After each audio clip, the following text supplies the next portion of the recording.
Hello, I'm Harley Schlanger of the Schiller Institute. Welcome to our webcast today with our founder and president, Helga Zepp LaRouche. It's August 13th, 2019, and events seem to be moving extremely rapidly towards something that you've talked about for quite a while, Helga, the collapse of the system and the desperation of the financial oligarchs to do something to prop it up, even if that includes war. The latest development seems to be a rush toward regime change with China. What's going on with Hong Kong? Well, I think this is becoming very serious, and all the signs are that this is a classical effort for regime change against, actually, in the long run or medium run, the government of mainland China, which, is really very big. And I mean, there's no question that some people on the Anglo-American side are pushing that.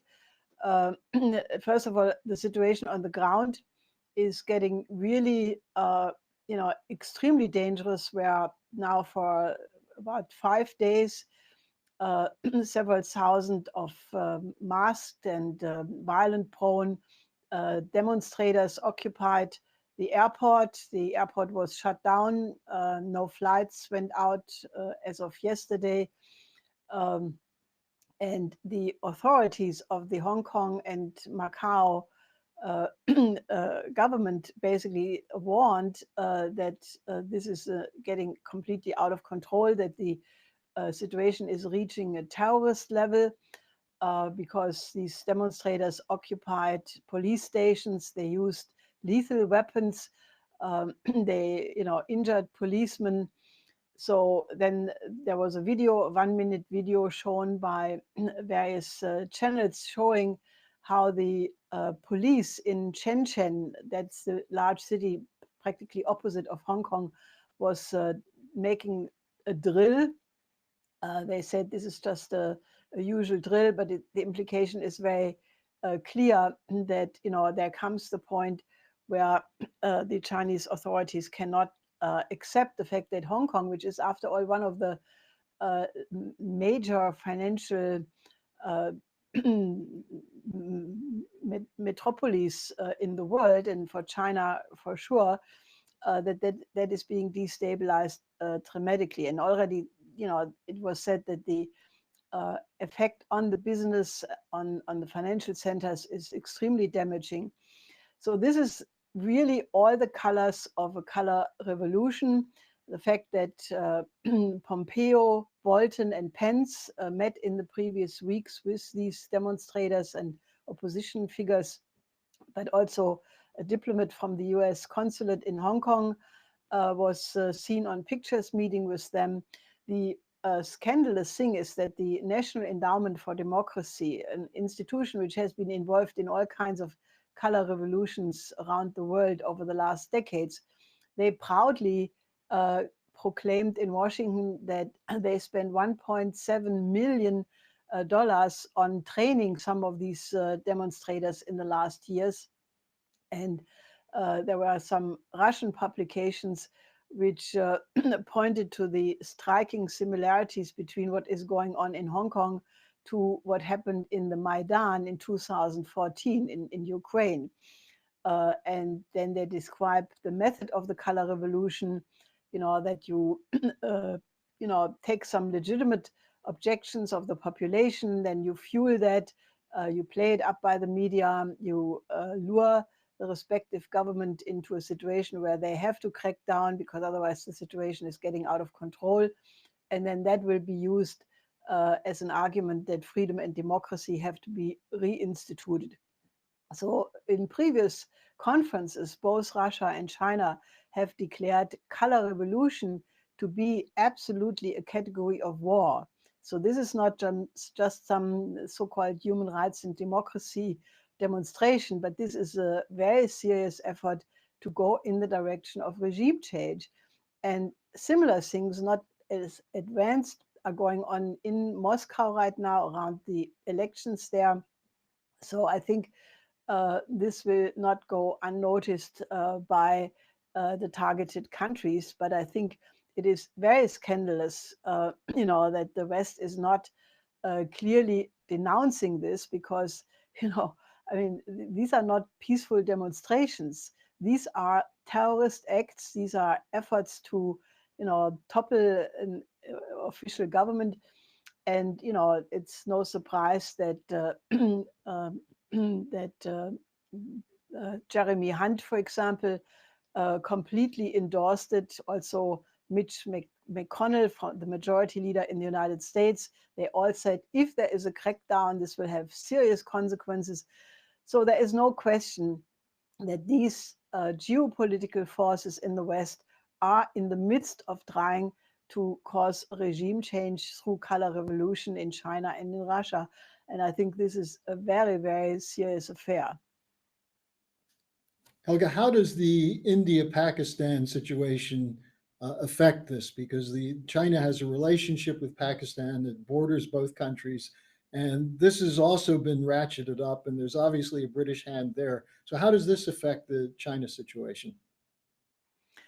Well, I think what we see around the globe actually is an effort to flare up hotspots, to use existing ethnical conflict or just some predetermined conflicts to really destabilize many parts of the world. And I think the situation between India and Pakistan, which after Imran Khan became the new prime minister in Pakistan, looked very promising.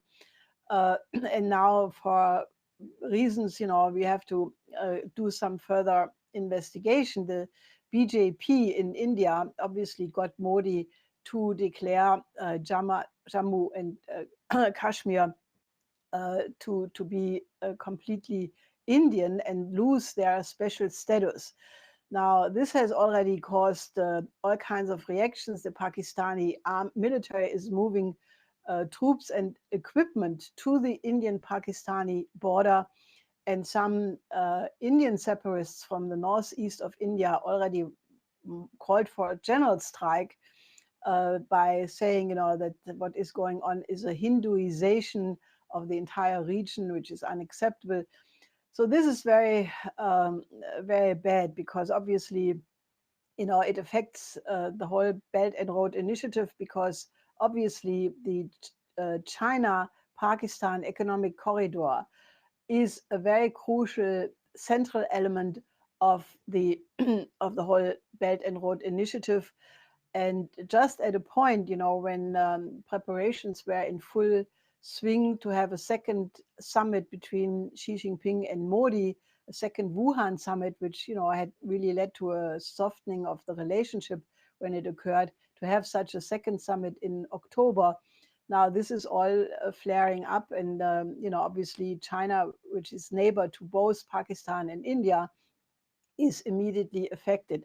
So this is another situation which is very dangerous. And the fact that Pompeo is continuing to talk up the Iran situation by putting maximum pressure on allies and partners, to move against Iran, is also part of this picture. So I think it's really a reflection of the fact that the geopolitical faction is trying to destabilize the potential to go into the direction of a new paradigm.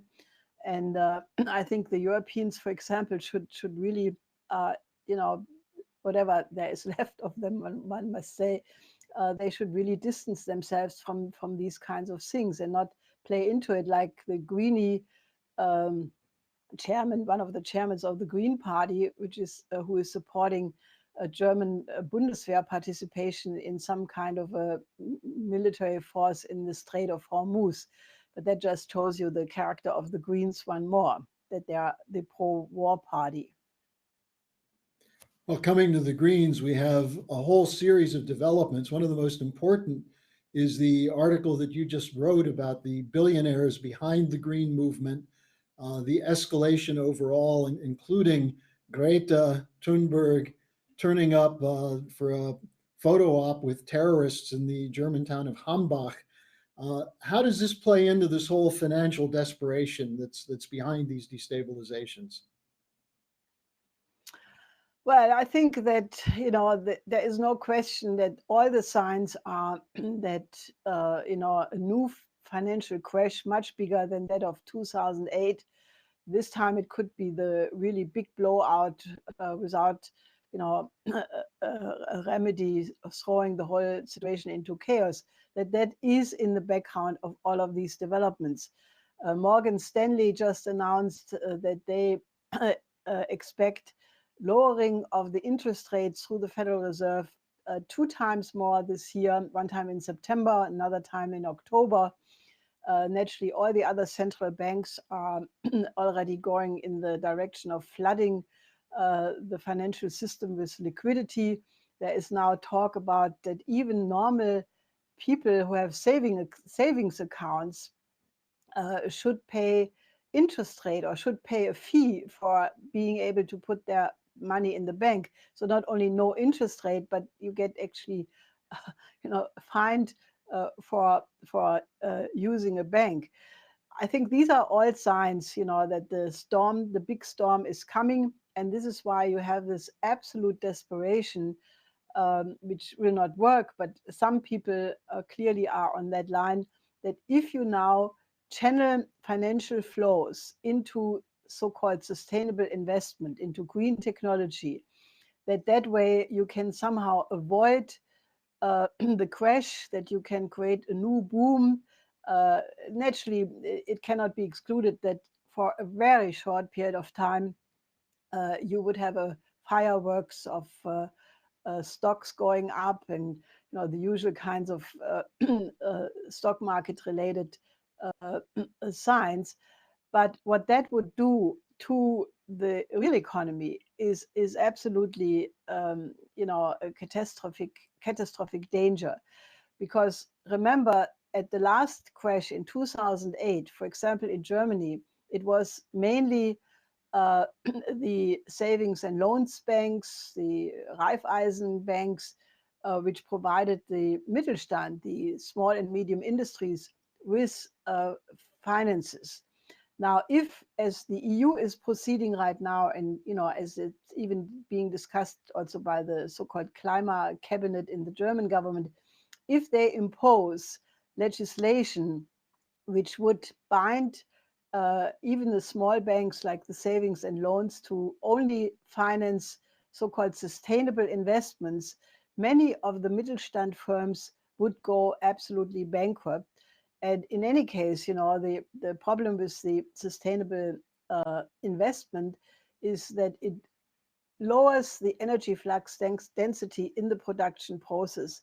And for any highly industrialized country like Germany or Northern Italy, for that matter, or Switzerland, to have such a lowering of the energy flux density is immediately associated with a lowering of the productivity. And it is a frontal assault on the nature of European countries as industrial nations. So, since it cannot work, and since that does not mean that it will affect the United States in the same way, at least as long as Trump is president, because he has rejected the Paris Climate Accord, it will for sure not be followed by China, even though China naturally follows in part a green policy because they have environmental problems, real ones, coming from the early investments from Walmart and similar predatory firms in the early phase of the investment in China. China is building nuclear power plants. They're doubling their investment in basic R&D. They are putting a lot of emphasis on fusion power. So there is no way how this will affect the rise of Asia. And naturally, if you have parts of the world, namely the West, Europe collapsing and the Asian countries rising, even so they could be severely affected by all of this. This is the stuff out of which world wars will happen.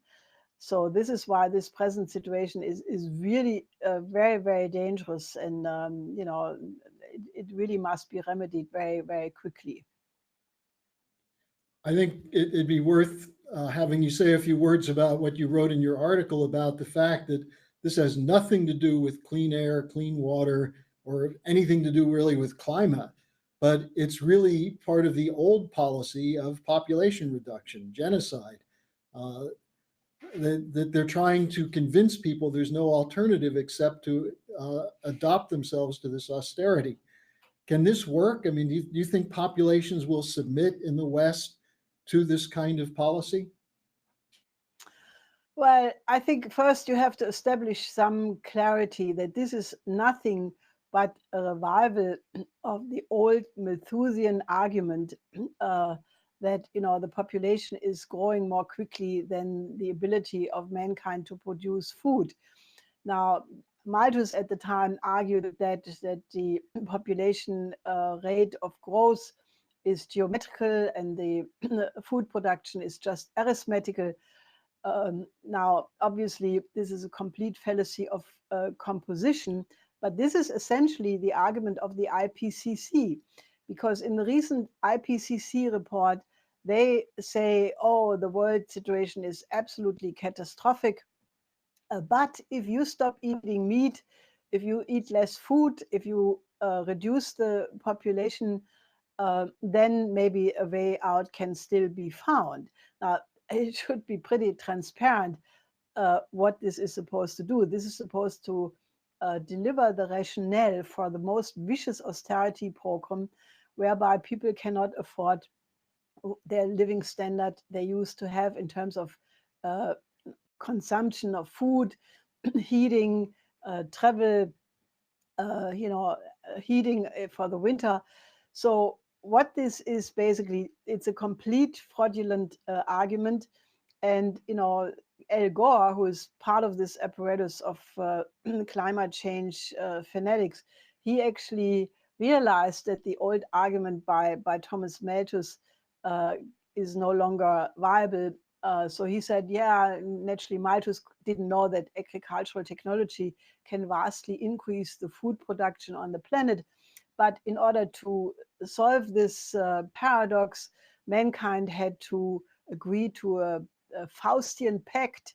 The big pact with the devil was that we had to agree to science and technology.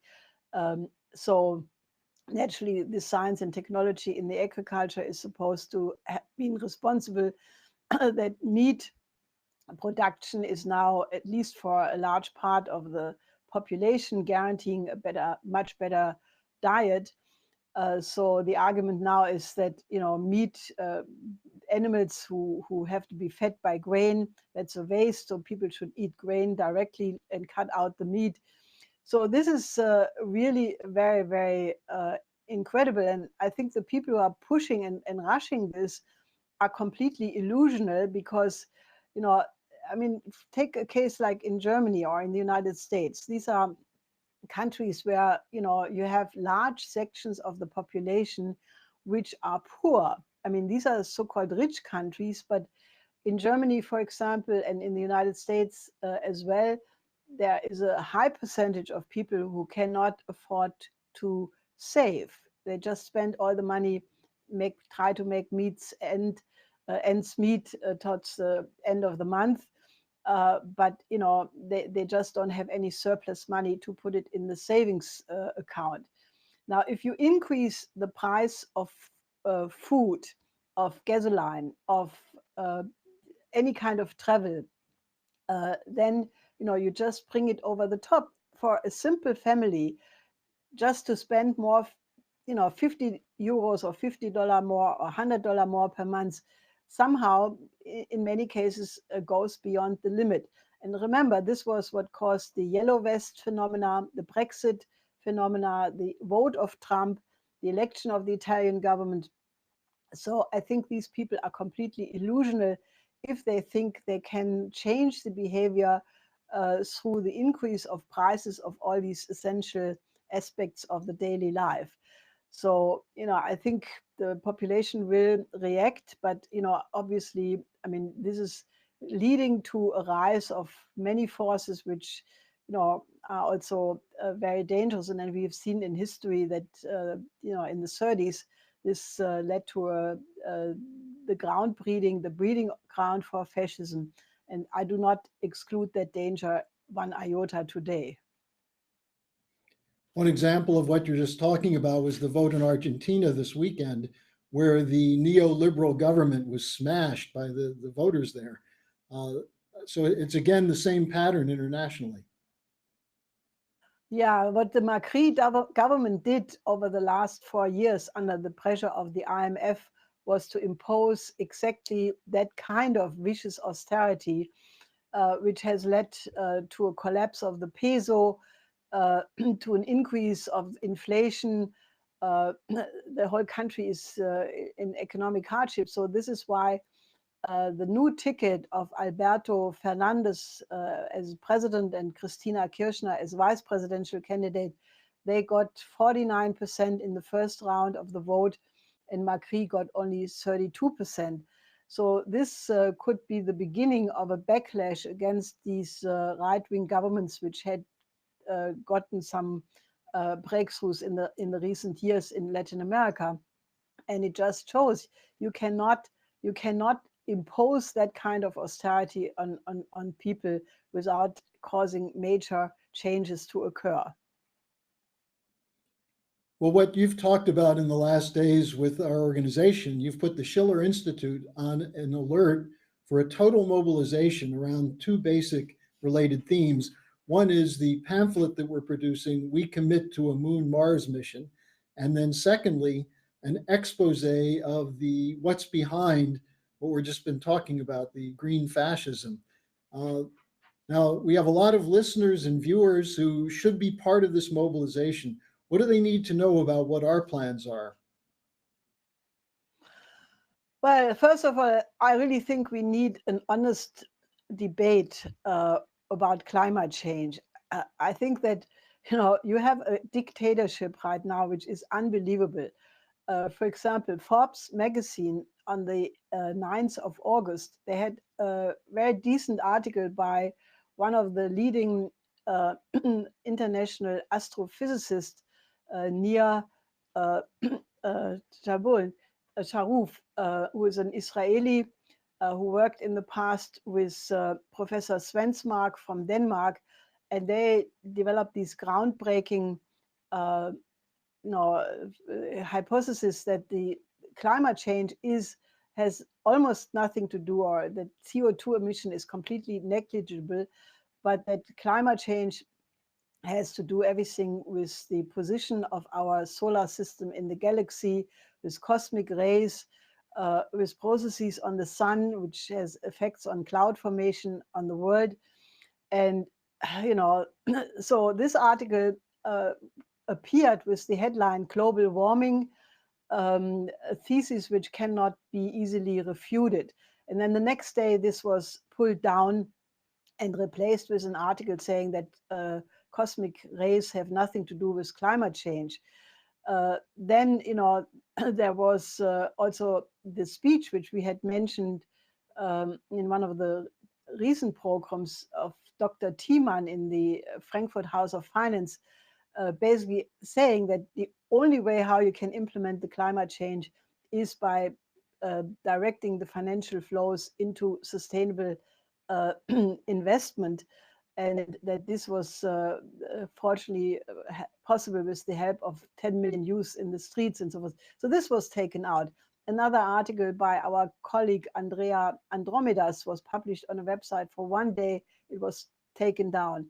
So you have right now a complete effort to control the narrative that CO2 emission is the sole cause of climate change, and if you just reduce the population, then you can save the planet. Now that narrative is completely wrong.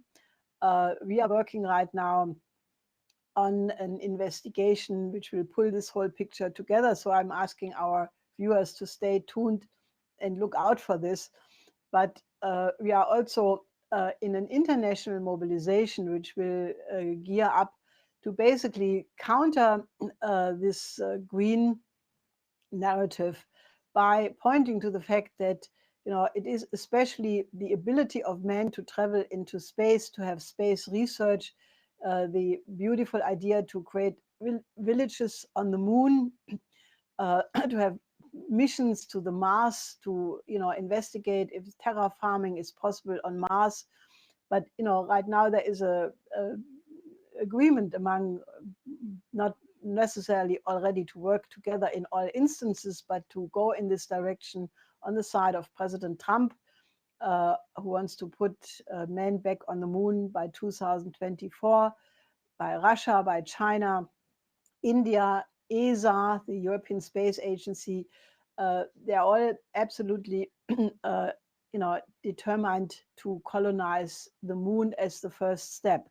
Now, in order to make that happen, however, in the present crisis, present situation of a financial crisis, well, if you do not change this collapsed and bankrupt financial system by imposing the 4 laws of Lyndon LaRouche, Glass-Steagall, a national bank in the tradition of Alexander Hamilton, the idea of an international credit system, a new Bretton Woods system, and then cooperate with the new paradigm of China.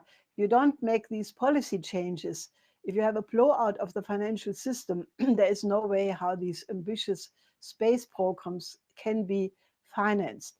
So that is why we have right now a campaign, an international campaign of one fist across 5 continents, where we will have demonstrations and action days, action weeks in the next weeks to counter this green insanity by pointing to the fact that man is the only spacefaring species, that the creativity of man can redefine what are natural resources all the time. And the best way to, to demonstrate that we are not living in an earthbound system is by pointing to the fact that all the stars, all the asteroids, all the heavenly bodies of 2 trillion galaxies known in the universe so far are potentially resources for the human species. So this is a completely different world outlook, and we are planning to make that known. Because we cannot let the world, at least the Western world, go in the direction of this green fascism. So join us in these activities, because this will be the determining factor if we get out of this crisis or not. I think what's important for people to realize is that there is a global rebellion against the people pushing green fascism. There's a rejection by the average person, but they don't know what to do. And they don't know what to do because they've been subjected to psychological warfare. I would recommend that what Helga is saying is go to the website, go to the LaRouche PAC website, and read the pamphlet that we're putting out on why we need a Moon-Mars mission. Study what we're putting out on the greens and get it around. This is the way you break these psychological warfare operations. So Helga, is there anything else you want to add? Well, I think that we are in probably one of the most decisive periods of history.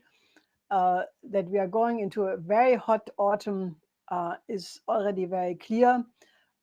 Bolton, went to London and said that he enthusiastically supports a hard Brexit. So, if it comes to that, the financial crisis, the hard Brexit, clearly destabilizations around the globe, this will be a very, very hot autumn. But, as the Chinese sign for a crisis says, crisis is always also a chance. So let's work to get a new paradigm of collaboration among nations and go with the ideas of Lyndon LaRouche. And I can only ask you again, help us in the campaign for the exoneration of my husband, sign the petition for that, and start to read his works, because there is no better antidote against this green insanity than the writings of Lyndon LaRouche. So with that, I say goodbye to you until next week. Okay, Helga, we'll see you next week. Bye.